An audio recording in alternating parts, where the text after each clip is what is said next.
Hello, it's a pleasure to be here, and I want to appreciate Richard Carson Center for inviting me to present my project. My name is Olusegun Titus. I'm an ecomusicologist, come environmental musicologist. I'm a senior lecturer from Department of Music, Obafemi Awolowo University, Osun State, Nigeria. Today, I'll be presenting my research project titled Musical Representation of Oil Exploration, Honeybees Displacement and Endangerment in the Niger Delta of Nigeria.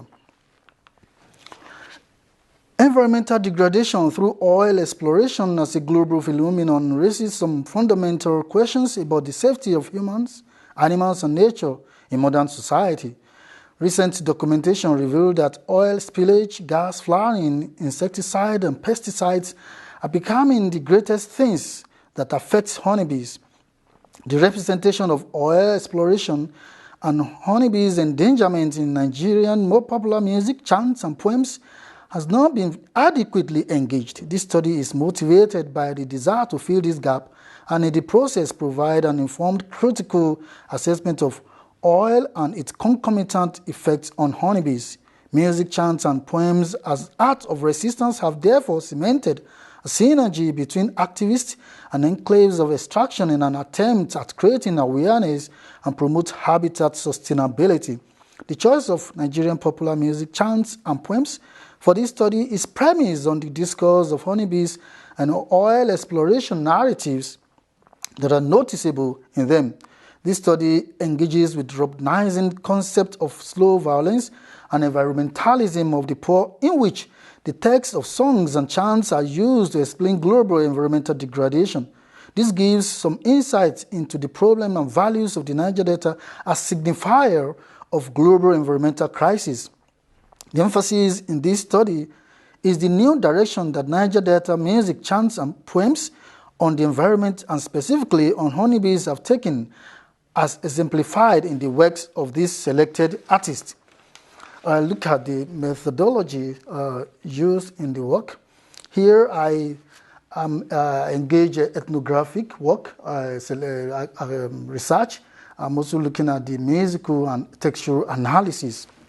This study employs ethnographic research, includes textual musical analysis. The study was conducted between 2016 and 2019. It entails interviews of some selected artists like Niger and the rest, and the interview of community members and visiting the sites they were degraded. I also used ecomusicology theory, which is the study of music, culture, sound, nature, and the period of environmental crisis. I look at the Niger Delta region. The Niger Delta is made up by some estimate of over 60 ethno-linguistic groups, with the Niger representing the largest ethnic group. The Niger Delta is the delta of the river Niger, Niger River, sitting directly on the Gulf of Guinea on the Atlantic Ocean in Nigeria.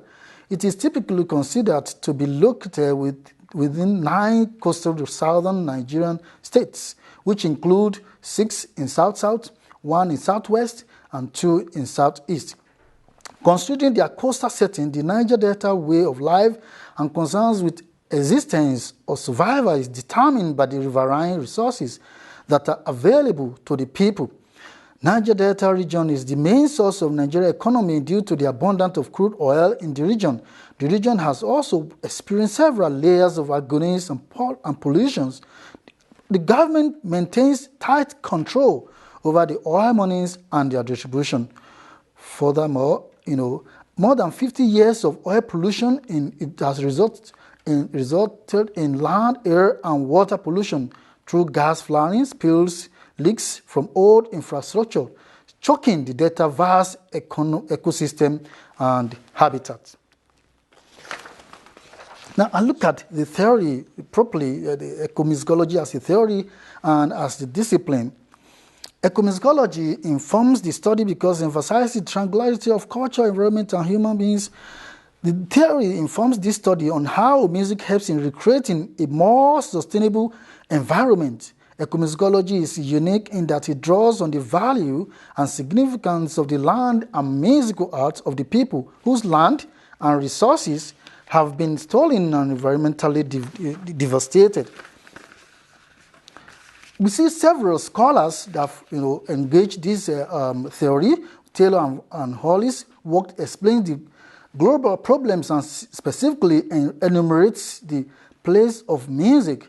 The current study extends this discourse on using music, to look at the global change, the environmental degradation, especially Niger Delta. Also, Rees examines ecological songs that may be termed as original in the wake of modernization in China. In her landmark research on music and the mediation of traditional ecological knowledge, Rees highlights the sudden awareness of ecological songs in China. Rees references a wealth of current concern over the environment, social change, and the disappearing traditional arts, thereby tapping into the sense of nostalgia for a more locally rooted past. The current study actually examines, the use of music and chants in the place and the displacement of honeybee in Niger Delta. Now I'm going to look at the themes, in the songs selected, and the folk songs here is by a Nigerian gospel artist, comparing. That's the Niger Didokun is a gospel singer who gave narratives comparing honeybees with a religious denomination in Nigeria. But beyond the religious narratives, there are several layers of narratives about honeybees, about the forest, about the trees, about human beings, in which were displaced by the activities of humans. It talked about the trees. Here it mentioned Iginla or Igiaraba, which is kind of the thorny cotton tree. But presently they are displaced and they are no longer in Niger Delta because of the oil activities there. Please let's listen to the song.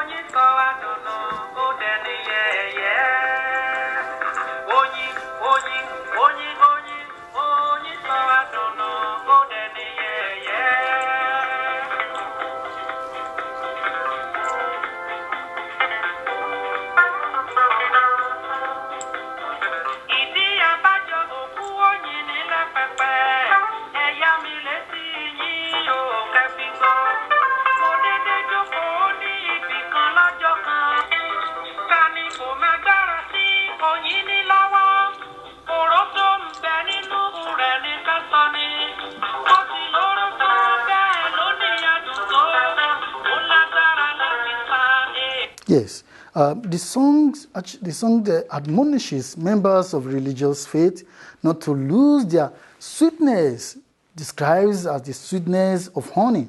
The songs also describe the habitats of honeybees in trees. One such tree mentioned in the song, as I said before, is Igiaraba, the thorny cotton tree. This tree and other vegetations which are natural habitats where bees live in their hives, found in the Niger Delta, but today they are no longer there because of the activities of the oil multinationals in kind of devastating the environment. Now I'm looking at another song, looking at the mythology about honeybee in Nigeria. There are mythological beliefs about honeybees and creation. The Ifa chants below explains the relationship during the prehistoric times of the coexistence of humans and the honeybees. Humans do visit honeybees and they dance together, play drums together until humans felt superior and then started to destroy the nature. This action brought with it disasters, pandemic and catastrophic occurrences, just like what we have today, coronavirus with us. Let's listen to the song. Ẹ̀rù àìsàn àti àjàkálẹ̀ àrùn sì bá gbogbo wọn pátápó. Wọ́n ní kí wọ́n rúbọ ẹ̀yọ́nú àti ìpèsè. Ní gẹ́rẹ́ tí wọ́n délé ayé o. Wọ́n bọ́ lọ́wọ́ àìsàn òun àjàkálẹ̀ àrùn pátápátá. Ijó ni wọ́n ń jó nínú ilé oyin. Wọ́n lùlù nínú ilé àjò. Ayọ̀ ṣẹ̀ṣẹ̀ṣẹ̀ nínú ilé fún pátápátá. Ẹni tí ò bá mọ̀ wípé ilé oyin kò korò nígbà kankan. Ẹnìkan kì í foyin sẹ́nu kó rojú, bẹ́ẹ̀ ni ẹnìkan kì í foyin sẹ́nu àníkólúwa rẹ̀ kó ṣọ̀fọ̀. The next sample is a poem by Ojaide, who describing Niger Delta. Looking at the multinational companies in collaboration with politicians that have destroyed the place, and he said since they've displaced the bees should become, mystery bee and cremate them. And it's written here, it says, the scorpion's bitterest venom confuses them. The studious cobra spits into his piercing eyes. The bees make thorough grimace of them.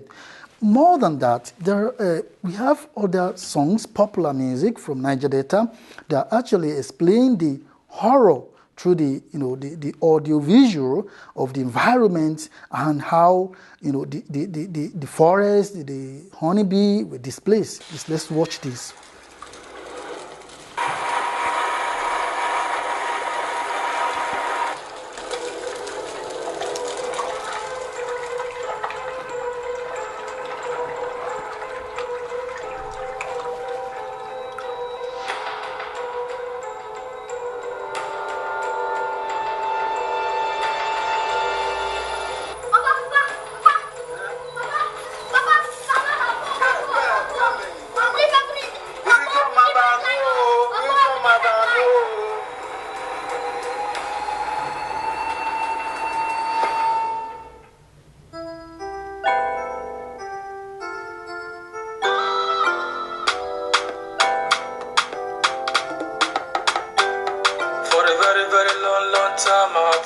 Suffering.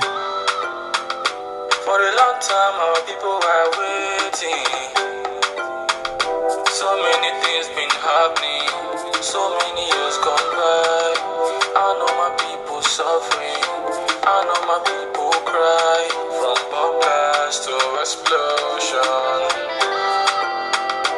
Food poisoning the nation. What is the conclusion? Is there no solution? We need fish, we don't need oil. We need soil, we don't need oil. Yeah, thank you. More than that, there are communities that they were, corrosively destroyed, and they kind of formed a kind of singing groups, and popular singers from the community kind of gave a voice to their plight. Like Bahama is one of the communities that were badly and increasingly polluted and destroyed. Mystery bees, were kind of spiritually, sent to the people that are doing it, that they need to be punished for destroying the environment and the forest. And there's a song here that, explains that.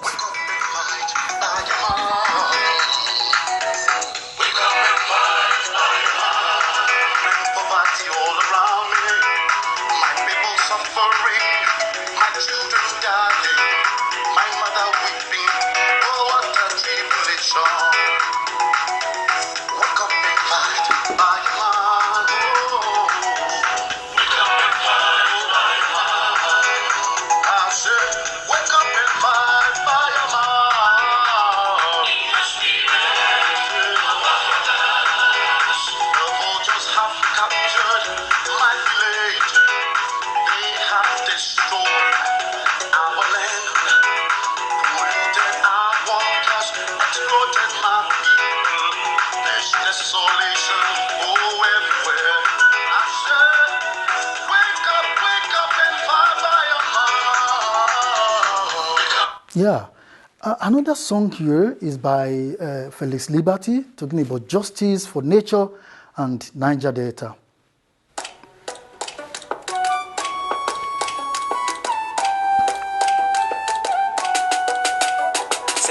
October 1960, we get Nigeria. We still city they live like people when they suffer from serious malaria.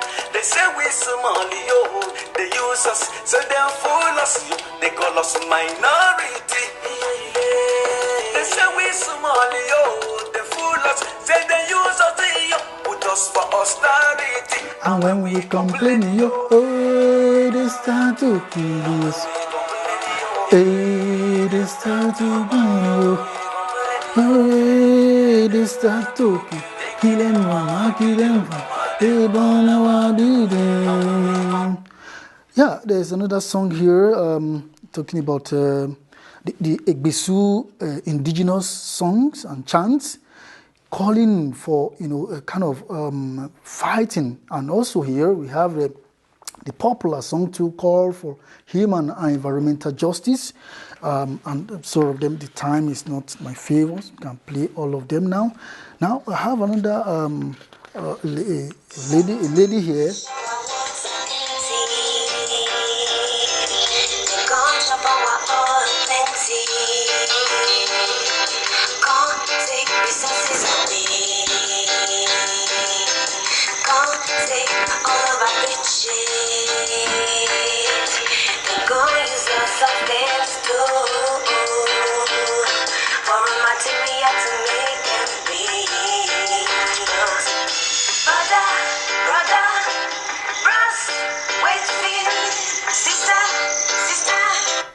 Thank you.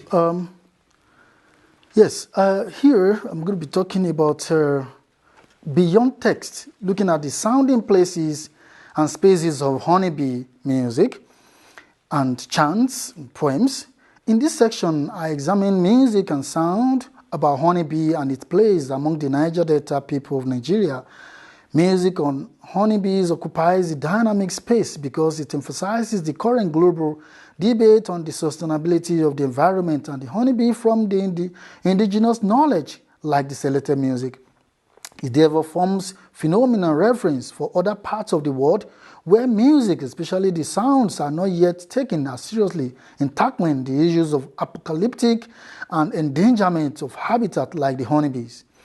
Climate change and environmental pollution. The concept of place and space, a phenomenon, academic debate cannot be overemphasized. Oxford English Dictionary explained it that place refers not only to a specific geographical notion of social class and distinction, but it's talked about a semantic place too. Crimley notes that to call a place a home is to evoke ideas of ownership and belonging. To be out of place can suggest a simple anomaly or a more existential sense of alienation and exile, which actually happened to be to humans because they were displaced from their ancestral place, from their homes, from their, the colony where they should be. Narrating Delio's composition and his sense of place, Crimley notes that place can equally indicate subject musician. It determines how we listen to Delio's music and where and when. This is strikingly applicable to songs about Niger Delta here because the region is the cultural spaces such as fresh water, the ocean, and the Greek, the fishes, the agricultural product, the birds, the insects, and especially the honeybees and their cultural signifier and their place were displaced. As Von Gan queried, what do musical commemoration of place tell us? This calls attention to the place of sounding cultural and natural spaces and the ecomusicological idea. Ecomusicology as a theory that drives this paper is germane to the sounding spaces and scape of nature and the honeybee narratives of the selected music and poems. From the selected music used in this paper, the musical elements such as the melody, as you can see, the melodic movement, the harmonic structures, the key centers, the rhythms, and the musical forms, mostly call and response or thoroughfare, explain the landscaping of the cultural scape at the trajectories of honeybees, birds, and insects, and the elements situated within the cultural milieu. On musical forms, Vidal, 2004, described these forms as call and response, antiphona, the thorough compose, form, the strophic and the strophic responsorial form. We can see this in some of these selected songs and their scores. For instance, this is just thorough composed, which everybody sings all together in the community, in conjunction with the performer. And this is another song. We have the first two bars. The first bar is kind of call, the second bar kind of call and response. Repeating kind of a harmonic congregational or community singing. That bring kind of peace and harmony in the community. The talk song is kind of the Igbesu songs, kind of call and response to. You can see the harmonic structure, the melodic movement. There are different types of melody that could be, could get in this place. The musical structure invokes the interrelationship of sounds and the environment and nature connection in the contemporary discourse. Melody analysis of the music is also culturally situated in this place. And here we could see several movements. The movement of the melodies, whether upward or downward, whether melodies are constructed, conjuncted or disjunct, narrow or expanded, and the range of melodies. You can see them in the three samples music that are notated here. We can see longer melodies and shorter ones. However, there are variation in the range of the melodies because of the notes used. Honeybee songs melodies are examined based on the phrases, contours, and intervals. From the sample of the pieces or songs used in this paper, some of the melodic contours include the undulating, which represent the environmental spaces and the landscape. We have this cascading, we have the ascending, we have the oblique, we have the angular and irregular melodic movement. The undulating contours rise and fall, telling us about the environment and the rest. The harmonic structure, which you can see in the last one, you can see here, we have kind of three-part harmony here. We could hear three parts harmony in the song Arise, can kind of rise and fight and kind of fight for the environment. Musical representation of the horror of killing. And this one represents, after the harmony, we see some of the emotions that are generated. From my interview with the community members, where these oil are being exploited and in the forest there, they explained different emotional attachment that they got from they got from the songs that kind of help them. For instance, we have the wailing emotion, the kind of wailing, trying to cry their minds, cry out their hearts, and then we have the crying emotions, kind of pains. We have emotional pains, we have the agonizing, we have the revenge, we have the violence, and they have the kind of eco-resilience in their mind for sustainability of the environment. We have kind of emotion for land restitution and restoration. There's kind of emotion for restoration of honeybees to their habitat. We have emotion for sustainable farming, economic boom, and good air, and actually reforestation. It is observed with this element that basically those common, that is, in the environment, and the songs are those that are easily to sing with the people. In conclusion, this study has demonstrated the linkage of music as it relates to the environmental degradation, and focusing on honeybees narratives in Niger Delta, oil-producing part of Nigeria, have shown human actions and their resultant effect have, affected the environment from the Niger Delta people and to the global perspective. Ecomusicology as a theoretical framework rightly explains the connections and interdependence of humans, environment, and culture, and the need to mutually respect the relationship for mutual benefit. The interlayers and honeybee species compared to multinationals and extractive companies explain the urgent global action against dependence on oil so as to reduce global warming perpetrated by the multinationals is very apt. Nigerian popular music, chants, and poems is therefore, very suitable in making global advocacy, which could reach a global phenomenon in such other songs could be engaged in other parts of the world. Popular music and chants therefore speaks to global environmental sustainability, musical spaces and sound spaces such as the melodic movement, tonal center, and other musical forms that reflect the community's musical engagement could therefore resonate, discourse on the environmental, and provide logical and relevant solutions to it, especially when it is based on community solution instead of top-down approach of clean land forested areas and the honeybees that pollinate them. Thank you for listening, and I want to appreciate my founders, Oxford University, Richard Carson, ACLS, Cape Town, from Nigeria, IIES. I'm very grateful. Thank you for listening.